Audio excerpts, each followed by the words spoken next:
راديو إيرنا راديو إيرنا كاب كتما باريس محلالف لإرتوران غازت إنياتا زدالو نتا راديو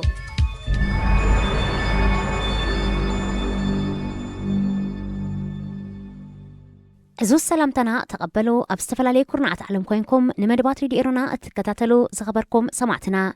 نايلوم ربو عسران كلتان حملة كلتشحن عسران فنوى راديو إيرنا كموت ربزينا يجمر فلما أرستاتو إيرتران سودانن أو تهدراون تاون مدايات نمتحقاز زخلن زتا إيكايدا بغتلت إيرتراوي حتى تعقباس تقسسو كل إسرائيلوان نتسات وحيلوم قبتي سراويتا نابليبيا كتوافريا راديو إيرنا ناتا دمت إيرتراويان علتاو زينا إيرتران سودانن أو تهدراون تاون مدايات نمتحقاز زخلن زتا إيكايدا خمزلوا تحبيرو أزيز تحبر بتقلال حلقة أستاف سراوي جنرال فيليبوس والديوهان السمراح العلوي والتهدراو الأخ إيرترا كابسوني إسرا حملة حيزو أبكارتوم أبزكايدو زلو وقعونا إسراح مبتسحيو أزيز تحيل بحرن هاقراو دحنة تنسأتان إيرترا نجنرال فيليبوس بمسناي أب سودان يركبو نلعلوي والتهدراو الأخ إيرترا وقعوي أكابلاز قبر تقلالي حلقة أستاف سراوي سودان جنرال محمد عثمان الحسن كوينو أبتناي مقبال سنسرعات أزازي هاقراو دحنة تنسأتان سودانن كالوت لعلوت أزاز سراويتون ترخيبهم جنرال فيليبوس أب سودان بسنحلو بزيكاتي كبريزدنت إسياس هافورك استلأك دبدابي نا بريزدنت جزياو منقست السودان جنرال عبد الفتاح البرهان مركبو أب استفلالي والتهدراون نايلمعاتن مأكلات كبتسحيو بريزدنت إسياس نتي بجنرال عبد الفتاح مكتلو جنرال حمدان دوغالون زمراح والتهدراو الفنتي نايت مساقاقر منقست قمز دقفيو زقلات سودان دحر شمون توارح جزي زلعلى سلطان هاجر حيزو زلو والتهدراو قجلة نتب دكتور عبد الله حمدوغ زمراح سيفلا وجن كساقاقر تتسويتي كبرالو دحرنا يسات كل التعامت اوان دما ابتهاجر حفشاو ديمقراسيا ومرجاك كايد مدب تتحيزو الله يخون نبر والتهدراو قجلة سودان بحبرات إمارات عرب سعود عرب قبسن إيرتران نتدقفة اب سلطان مقتصال كمزحلن إيتنتن أب إسرائيل بقتلت هابتوم استبهلا إيرترا وحتى تعقبات خصيصهم تصنحو كل إسرائيلوان نتسات وهيلهم بيت فرد تهجر نتوم أب كل تشحن عصر حموشتن أب كتما بار شباب زركب موافر أوتوبوس شبراو مسيلوهم نيرترا وحتى تعقبا بقف عز قتلوا كل إسرائيلوان بسوني إسرا حملة أب زكايدو مقابعيو بنتسا أفانيوهم أقدموا 4 إسرائيلوان بقتلت من السيطة خصيصهم كوانت نبرو اتهم كلتا جيجاب مفتسامهم تأمينهم اتحاد نربع توارح كأسر اتخال أيدوما ناستا 3 توارح كما وأقل جلوتات كبيوم تفريدهم اتهم استرفو كلتا جنا بجيجا يخون بأفلطو جبن كم زي فتسامو كراخورو دحر مصناح دحر حموشتا عمتات قدام بنتسات عتيلو اتهابتم استبهله أب كل عدمة مودة عسرات زركب من السي بعصر شمون تتكمتي أب كتما بارشبا أما دبر أوتوبس بزقات أما متقعتي حيلتات إسرائيل ندمت قعت خبز فتسمو كل التسبات حدث لازم سلم توكيسهم دحر مقصالهم أب تكبا بزنبور إسرائيلوان بمنابرن كالإنشاف تشوفهم بزورو دلو كبير قدقات نابوسبيتال مستوسده هوتو 5 حلفت يذكر قبتي سراويتا نابليبيا كتوافريا اتهاجر نتب جنرال حفتر زمراح حيلين مدقاف سراويتا نم عرباو ليبيا كتلق مخانا تحبر زلا بارلمات هاجر دقفو دحر مهابيو ات بارلما دقفو قد مهابو ببريزدنت تمرحة أخيبا هاجراو مخر مكلخال أب قداي ليبيان إتوبيان بزملكات فوليزاتا دحر مكياريو بحبرات هاجرات أفلت أزلو منقس ليبيا بتركن كترنا تدقفة نتب جنرال حفتر زمراح حيلي زحل فورحي كاب حيالو كبابيتات كتمات أرابلوس كم زرحقو يذكر بحبرات إمارات عرب قبس روسيان كم زدقف زنقرلو جنرال كليفة حفتر حيلتاتو داقن بموداب كتمات أرابلوس نمكوتصار حدش متقعت خكايد كم زخقل تنتنتي يأمتو بفلاي قبسي سراويتا خطوافر مخانا بوقع دحر مقلاتصا قداي ليبيا ببوليتيكاو زتن مفتحو قبر صنحت عرتات كعوات كم زيكونا زنفت مخانو توم تنتنتي يملكتو زخبركم سمعتنا زينا أفسفت إمولا راديو إيرنا راديو إيرنا كاب كتما باريس محلالف لإرتوران غازت إنياتا زدالو نتا راديو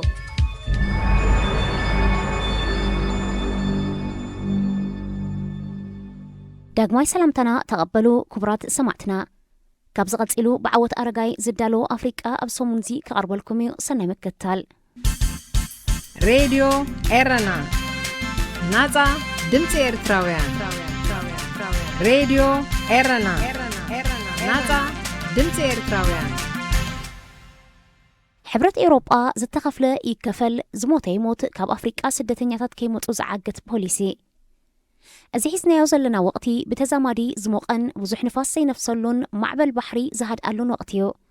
በዚ ምኽንያት ድማየን ዓመታዊ ዝበስሓ ስደተኛታት ዝፀዓና ጀላቡ ካብ ገማግም ሊብያ ተበጊሰን ናብ ገማግም ኤውሮጳ ብፍላይ ድማ ናብ ገማግም ጣልያን ክበፅሓ ዝረኣያ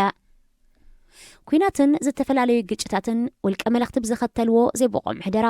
ዝተናውሐ ውትድርና ፖለቲካዊ ዘይምርጋእ ጥሜት ሽቕለት ኣልቦነት ቁጠባዊ ቅልውላውን ካልእ ሓያሎ ምኽንያታትን ብሰንኪ ዘስዕብዎ ምምዝባላት ሓያሎ ቆልዓ ሰበይቲ ዝርከብዎም ዝበዝሑ መንእስያት ኣፍሪቃ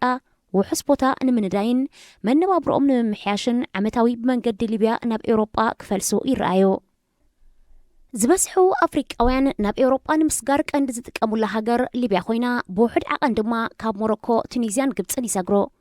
ካብ ትሕቲ ሰሃራ ዝርከባ ሃገራት ካሜሮን ናይጀርያ ጋና ጊኒ ማሊ ጋምቢያን ሴኔጋልን ካልኦትን ብመንገዲ ኒጀር ናብ ሊብያ ካብ ምብራቅ ኣፍሪቃ ብፍላይ ድማ ካብ ካልኦት ሃገራት ሶማልያ ኤርትራ ኢትዮጵያን ሱዳንን ድማ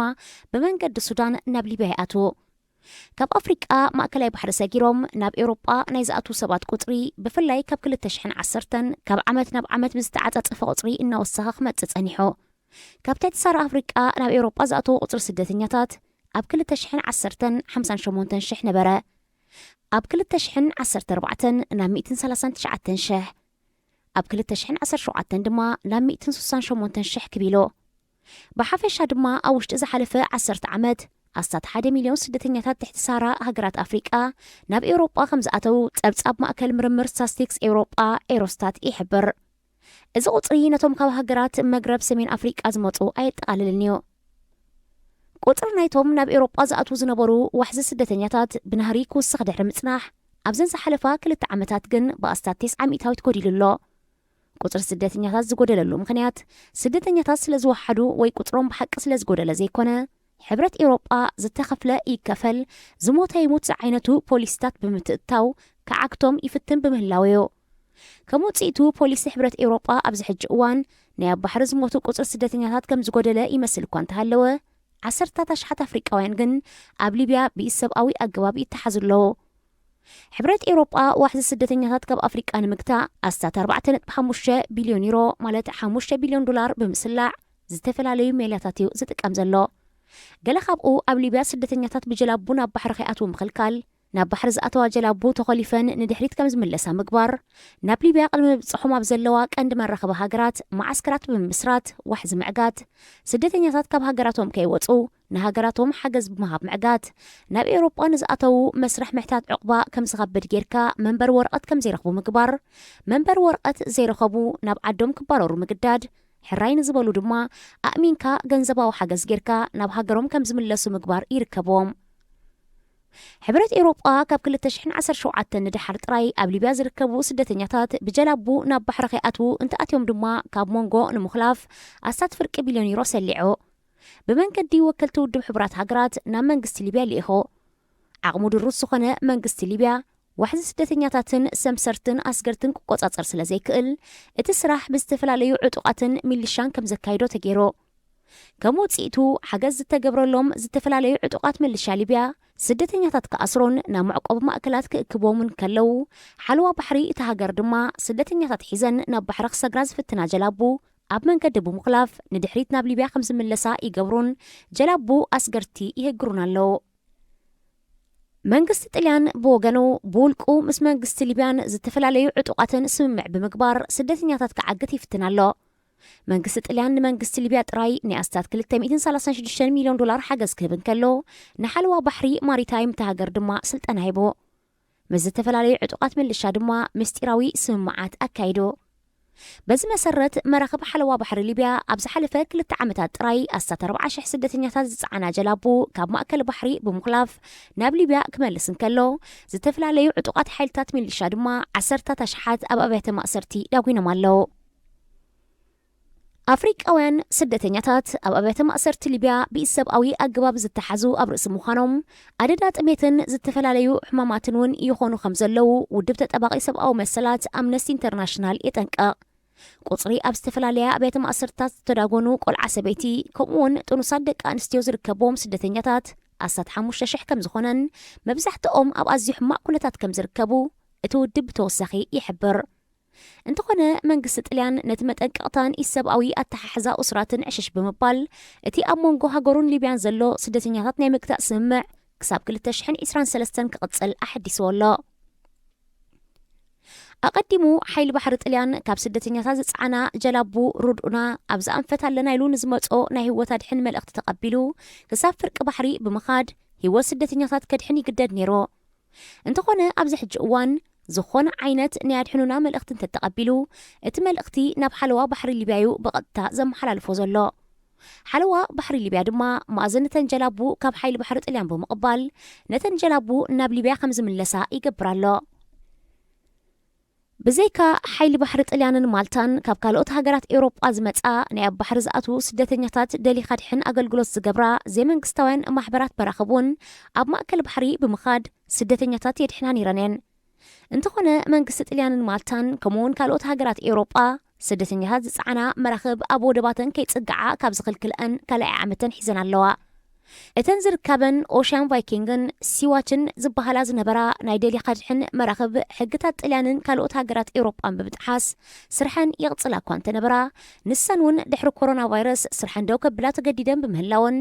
ኣብዚ ሕጂ እዋን ዝኾነት ናይ ደሊኻ ድሕን መርከብ ኣብ ባሕሪ የላን። እዚ ድማ ንጉዕዞ ባሕሪ ዝያዳ ሓደገኛ ገይርዎ ኣሎ። ሕብረት ኤውሮጳ ካብ ሊብያ ሓሊፉ ኣብ መንጎ ከም ቀንዲ መራኸቢ ነጥቢ ስደተኛታት ንዝበሃላ ከም ሱዳንን ኒጀርን ዝኣመሰላ ሃገራት እውን ናይ ቢልዮናት ዩሮ ወፃኢ ብምግባር ስደተኛታት ናብ ሊብያ ከይበጽሑ ክዓግቶም ይፍትን ኣሎ። ሕብረት ኤውሮጳ ኣብ ኒጀር ዝገብሮ ዘሎ ከም ኣብነት እንተወሲድና ኣብታ ሃገር ካብ 2017 ንድሓር ን4 ዓመት ዝቕጽል ናይ 1 ቢልዮን ዩሮ ናይ ልምዓት ሓገዝ ብምግባር ንሓለዋ ደቡብ ሃገር ስልጠናን ሎጂስቲካዊ ሓገዝን ብምግባር መንግስቲ ኒጀር ስምስርናን ሰባት ምስጋርን ሰባት ብሕጊ ክትሓዙ ከምኡውን ዘይሕጋዊ ፍልሰት ማለት ካብን ናብን ዝንቀሳቐሱ ሰባት ብሕጊ ኣወንጂሉ ዘቕጽዕ ገበን ከተግብሮ ሕጊ ከጽድቕ ጻቕጢ ገይሩ። በዚ ሕጂ መሰረት በቲ ሃገር ክሓልፉ ዝፍትኑ ስደተኛታት ከም ገበነኛታት ተራእዮም ኣብ ኣብያተ ማእሰርትን ማዓስከር ስደተኛታትን ከም ዝተሓዙ ይግበር ኣሎ። ሰራዊት ኒጀር ድማ ኣብ በረኻታት ሃገር ጽኑዕ ሓለዋ ኣተኣታትዩ። ከም ውጽኢቱ ቁጽሪ ብኒጀር ዝሓልፉ ስደተኛታት ኣብ 2017 150,000 ዝነበረ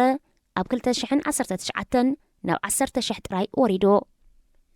ኣብ ኒጀር ብተወሳኺ ክሰግሩ ዝተታሕዙ 10,000 ዜጋታት ምዕራብ ኣፍሪቃ ናብ ሃገሮም ብግዲ ከም ዝምለሱ ተገይሩ። ሓያሎ ኣስገርትን ሰምሰርትን ኣብ ትሕቲ ቀይዲ ክኣትውን ከለው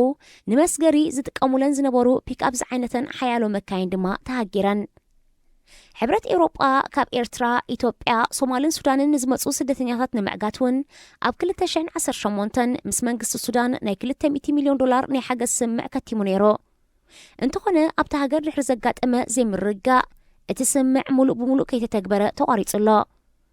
እቲ ንሱዳን ክወሃብ ተሓሲቡ ዝነበረ ሓገዝ ኣብ ምስልጣን ኣባላት ጸጥታ ሓለዋ ደቡን ምቁጻር ኣስገርትን ሰምሰርትን እዩ ክውዕል ተሓሲቡ ነይሩ። ሕብረት ኤውሮጳ ብተወሳኺ ምስ ከም ሩዋንዳ ዝኣመሰላ ኣብ ድሓን ኩነታት ዝርከባ ሃገራት ኣፍሪቃ ካብ ሊብያ ስደተኛታት ክወስዳ ኣብ ስምምዕ ክበጽሕ እንከሎ ድሮ ኣስታት 500 ሰባት ወሲዳ ዘላ ሩዋንዳ ኣብ ቀጻሊ ኣስታት 30,000 ሰባት ክትወስድ ትጽቢት ተነቢሩላ ኣሎ። ብዝተፈላለየ ምኽንያት ካብ ቤት ንብረቶም ተመዛቢሎም ብኢድ ኣስገርትን ዕጡቓትን ግፍዒ ወሪድዎም ጽምእን ሙቐትን ምድረ በዳ ሰሃራ ተጻዊሮም ኣብ ቤት ማእሰርቲ ሊብያ ተኸላቢቶም ህይወቶም ኣብ ሓደጋ እትዮም ኤውሮጳ ካብ ዝበጽሑ ኣፍሪቃውያን እውን እዚ ኩሉ ሓሊፎም ኣብተን ናይ መወዳእታ ዝበጽሑን ሃገራት ዝበስሑ ተቐባልነት ኣይረኽቡን እዮም። ዝበጽሓ ሃገራት ኤውሮጳ ተሪር ናይ ዕቑባ መስርሕ ዝኽተላ ብምዃነን ዝበስሑ ሓተቲ ዕቑባ ብፍላይ ድማ ምዕራብ ኣፍሪቃውያን ይንጸጉን ናብ ሃገራቶም ክምለሱ ይግደዱን ኣለዉ።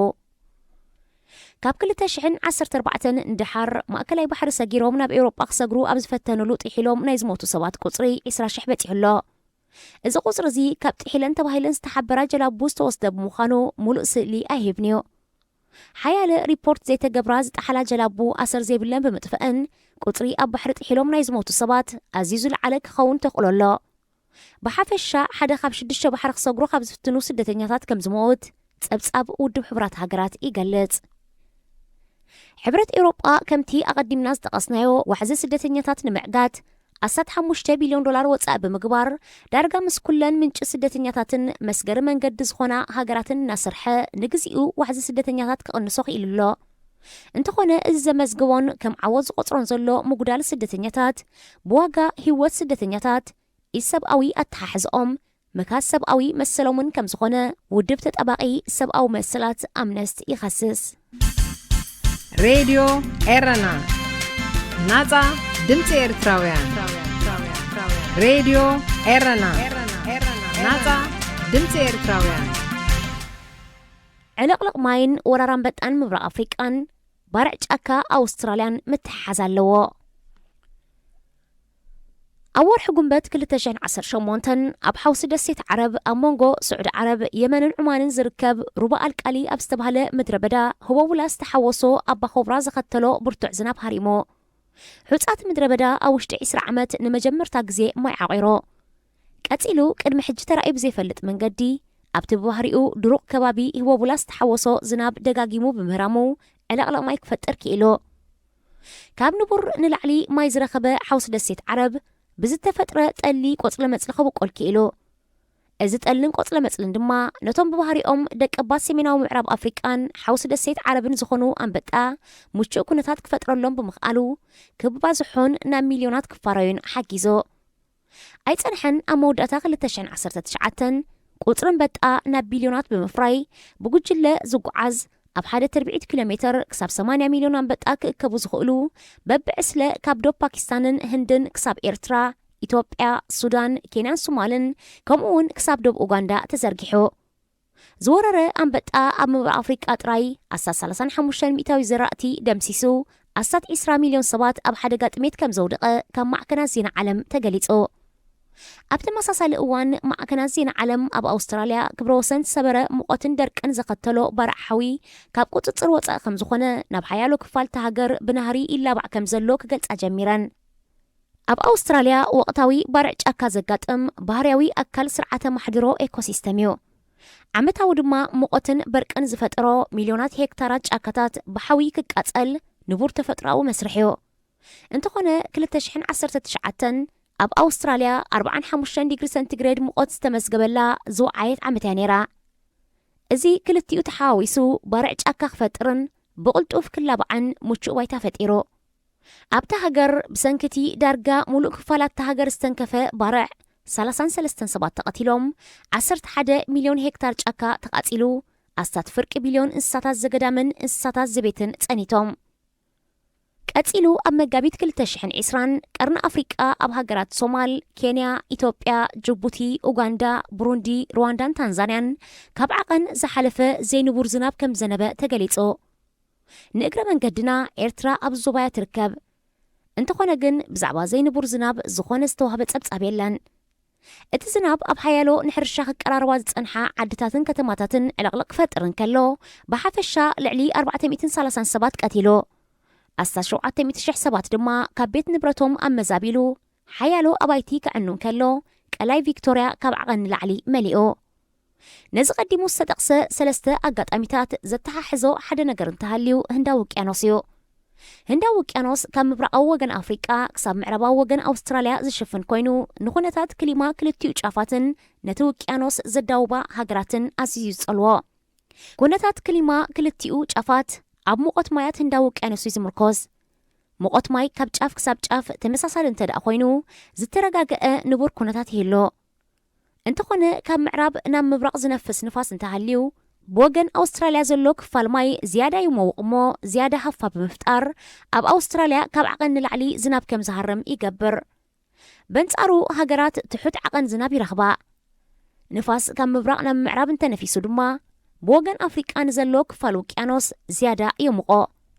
በዚ ድማ ሃገራት ምብራቕ ኣፍሪቃ ስሕት ኢሉ ሓውሲ ደሴት ዓረቡን ዝያዳ ማይ ይረክብ ዕለቕልቕ ድማ ይፈጥር ብኣንጻሩ ኣብ ኣውስትራልያ ደርቂ የጋጥም ባርዕ ጫካ ድማ ይኸትል ምቅያር ዓቐን ሙቐት ህንዳዊ ውቅያኖስ ኣብ ክልቲኡ ጫፍ ንቡር እዩ መብዛሕትኡ ግዜ ድማ ብተዛማዲ ናይ ቁርብተይ ለውጢ እዩ ዝገብር እንተኾነ ኣብ 2019 እቲ ናይ ሙቐት ፍልሊ ኣዝዩ ብዙሕ ሓደ ካብ ዝለዓሉ ነይሩ ብወገን ኣፍሪቃ ዝነበረ ክፋል ውቅያኖስ ብኣስታት 2 ዲግሪ ብምሟቑ ድማ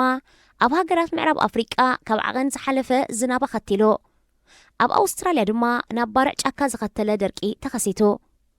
ኣብ 2018 ብተመሳሳሊ ኣብ ሓውሲ ደሴት ዓረብ ምድረ በዳ ሩብ ኣልቃሊ ንፋስ ዝተሓወሶ ዕለቕለቕ ከም ዝህሉ ገይሩ እዚ ተርእዮ ወይ ክስተት ህንዳዊ ኒኖ ወይ ድማ ኢንዲያን ኦሻን ዲፖል ተባሂሉ ክጽዋዕ እንከሎ ሙቐት ዓለም እናወሰኸ ኣብ ዝመጸሉ ዘሎ እዋን ባህሪ ህንዳዊ ኒኖውን ካብ ግዜ ናብ ግዜ ክቀያየርን ኣብ 2 ጫፋት ኣውስትራልያን ምብራቕ ኣፍሪቃን ተደጋጋሚ ደርቂ ወይ ድማ በንጻሩ ተደጋጋሚ ዕለቕለቕ ማይ ክኸትል ዝዓበየ ተኽእሎ ከም ዘሎ ክኢላታት ይገልጹ هذه إذاعة إرنا هنا إذاعة إرنا الدولية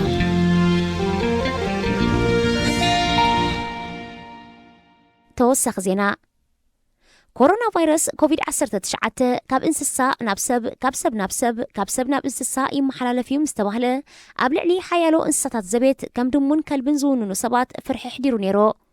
ወነንቲ እንስሳት ዘቤት ብፍላይ ድማ ድሙ ደገ ስለትብል እቲ ቫይረስ ናብ ገዝኦም ሒዛትሎም ከይትመጽእ ፍርህ ነይሩ በዚ ምኽንያት ሓያሎ ወነንቲ ደማሙ ብፍላይ ኣብ ሃገረ ግብጺ ደማሙኦም ከባሩ ገለውን ክቆትሉ ጀሚሮም ነይሮም ድሒሩውን ሓንቲ ናድያ ዝተሰመየት ኣብ ማዕቆቢ እንስሳታት ከተማ ኒውዮርክ ሕቡራት መንግስታት ኣሜሪካ እትነብር ነብሪ ብኮሮና ቫይረስ ከም ዝተጠቃዕትን ንሳ ድማ ናብ ካልኦት ኣናብርን ኣናብስን ከም ዘመሓላለፈቶ ማዕከናት ዜና ዓለም ሓቢረን ነይረን በዚ ምኽንያት ወነንቲ እንስሳ ዘቤት ዝነበሮም ፍርሒ ዝያዳ ክዓቢ ኽኢሉ እንተኾነ ኣብ እንስሳታት ብዝተገብረ መጽናዕቲ መብዛሕትኦም እንስሳታት ኮሮና ቫይረስ ይለኽፎም እኳ እንተኾነ ከምቲ ኣብ ልዕሊ ሰብ ዘኸትሎ መጉዳእቲ ከም ዘይውርደሎም ክኢላታት እንስሳ ሓቢሮም እቶም ክኢላታት ብተወሳኺ ኮሮና ቫይረስ ኣብ እንስሳታት ውሽጢ እውን ካብን ናብን ዘውርዶ ጉድኣትን ናይቶም እንስሳታት ተጸዋርነትን ከም ዝፈላለ ኣብ እንስሳታት ዘቤት ንኣብነት ኮሮና ቫይረስ ካብ ኣብ ልዕሊ ኣኽላባት ኣብ ልዕሊ ደማሙ ዘውርዶ ጉድኣት ከም ዝበዝሕ ገሊጾም በዚ ምኽንያት ኣብ ግዜ ውሸባ ብፍላይ ወነንቲ ደማሙ ምስ እንስስኦም ክውሸቡ ከም ዝግባእ ገሊጾም ኮሮና ቫይረስ ብተወሳኺ ኣብ ልዕሊ ሰብ ገመል መንካዕን ድሙን ዝያዳ ጉድኣት ከውርድ እንከሎ ኣብ ልዕሊ ኣንጭዋ ደርሆ ጊሕን ከልብን መጠናዊ ምልክታት ጥራይ ከም ዘርኢ ሓቢሮም ወዲ ሰብ ብባክቴርያ ቫይረስ ፋንገስ ወይ ከዓሲ ባልዕን ካልእን ዝመሓላለፉ ናይ ገዛእ ርእሱ ሕማማት ኣለዎ እቶም ካብ ናቱ ንላዕሊ ዝበርትዑን ዝያዳ ዘሕምምዎን ግን ካብ እንስሳ ናብኡ ዝመሓላለፉ ሕማማት ከም ዝኾኑን ካብ እንስሳታት ናብ ሰብ ዝመሓላለፉ ሕማማት ካብ 1980 ንድሓር እንዳበስሐ ይመጽእ ከም ዘሎ ተመራመርቲ ስነ ጥዕናን ኣከባብን ይገልጹ ካብ እንስሳታት ናብ ሰብ ዝመሓላለፉ ሕማማት ኣብ ነፍሲ ወከፍ 4 ዋርሕ ከም ዝረኣዩ ዝገለጹ ቶም ተመራመርቲ 75% ካብቲ ንሰብ ዝያዳ ዘጥቅዑ ሕማማት ካብ እንስሳታት ዝመሓላለፉ እዩ ብስነ ፍልጠታዊ ስም ካብ እንስሳ ናብ ሰብ ዝሓልፍ ሕማማት ዞኖቲክስ ዝበሃል ኮይኑ ገለ ኣብነት ሕማማት ድማ ከም ኢቦላን ኮሮና ቫይረስ ኮቪድ-19 ካብ መንካዕ በርድ ፍሉ ካብ ዕዋፍ ስዋይን ፍሉን H1N1 ካብ ሓሰማ ፉት ኤንድ ማውዝ ካብ ከብትን ጠለበይግዕን ሳልሞኔላ ካብ ደጋዊ ሽፋን ቃውሖ ደርሆ HIV ካብ ቺምፓንዚ ሳርስ ካብ እንስሳ ኮይኑ ዛጊት ካበናይ ምዃኑ ዘይተለለየን ካልኦት በብወቅቱ ዝመፁ ሕማማትን ኢንፍሉዌንዛን የጠቃለሎ ሬድዮ ኤረና ናጻ ድምፂ ኤርትራውያን ዝኸበርኩም ሰማዕትና ነዚ ሰዓት እዚ ተዳልዩ ዝነበረ ሓፈሻዊ መደባትና ኣብ ዝፈጺምና ኣለና